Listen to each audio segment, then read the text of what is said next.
Os dominadores deste mundo tenebroso são o que naquela lista lá eram os domínios, ou as dominações.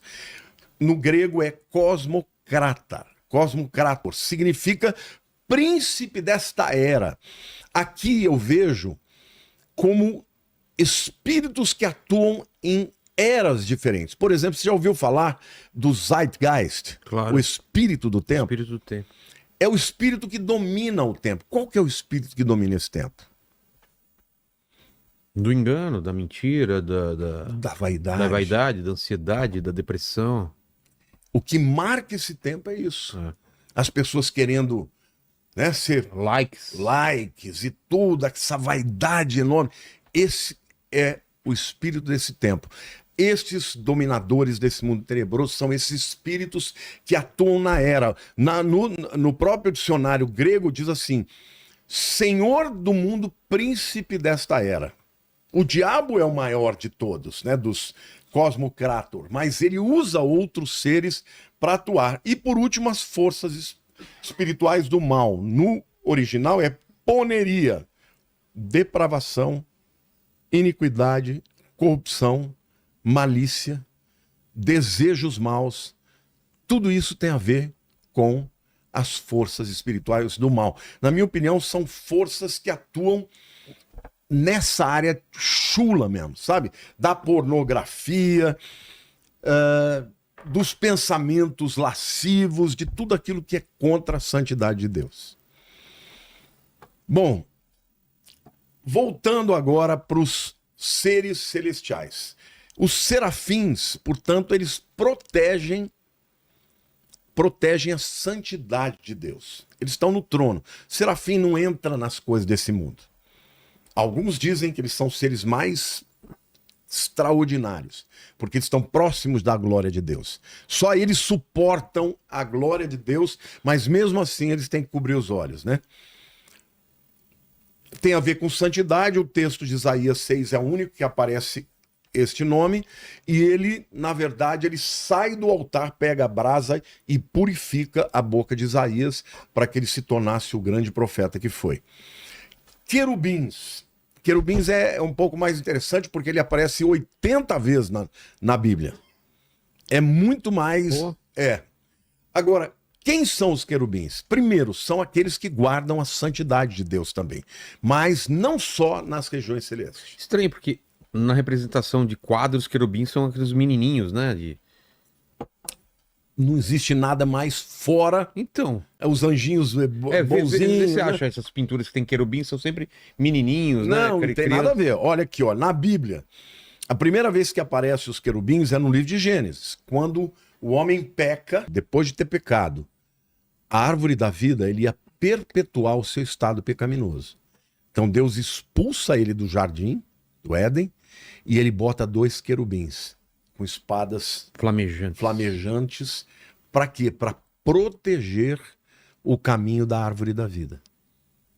Por isso que o homem morreu, porque ele nunca mais teve acesso à árvore da vida. O texto diz: expulso o homem, colocou querubins ao oriente do jardim do Éden e o refulgir de uma espada que se revolvia para guardar o caminho da árvore da vida.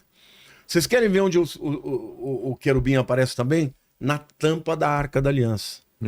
Você tem como achar uma foto da Arca da Aliança? É uma imagem representativa aí, a gente mostrou esses dias. Olha lá o querubim, como eles representam. Não tem nada a ver. Isso daí eu vi também, mas é absolutamente nada. Pelo contrário, são seres poderosíssimos. Satanás era o querubim ungido, o maior deles. Tá? Eu vou ler o texto. Olha lá. Isso. Olha, essa é a Arca da Aliança. A tampa é chamada de propiciatório. A Arca da Aliança representa onde Deus habita. Ficava no Santos dos Santos. Agora, o que tem lá? 2 querubins que estão abaixados, com as asas estendidas, protegendo a santidade de Deus. Então, o texto diz: farás também um propiciatório de ouro, que é a tampa, de 2 côvados e meio será o seu comprimento, e a largura de 1 côvado e meio. Farás 2 querubins de ouro batidos farás nas 2 extremidades do propiciatório. Um querubim na extremidade de uma parte e o outro na extremidade de outra parte. A ideia é, onde está a santidade de Deus, os querubins protegem. Por exemplo, dentro do tabernáculo, o lugar fora, todo mundo podia entrar, todo o israelense. Era chamado o átrio exterior. Aí, entrava pela porta do tabernáculo, havia um altar de sacrifício, onde a pessoa ia lá entregar um animal para o sacerdote, para perdoar o pecado dele, uma ofensa tal, ofensa tal. Em seguida tinha a pia lavatória, onde ele lavava as mãos, e aí via um lugar santo. Dentro do lugar santo, de um lado tinha a menorá, e do outro lado tinha a mesa dos pães da proposição. Na frente tinha o altar de incenso. E aí tinha um véu, e dentro dos santos estava a Arca da Aliança.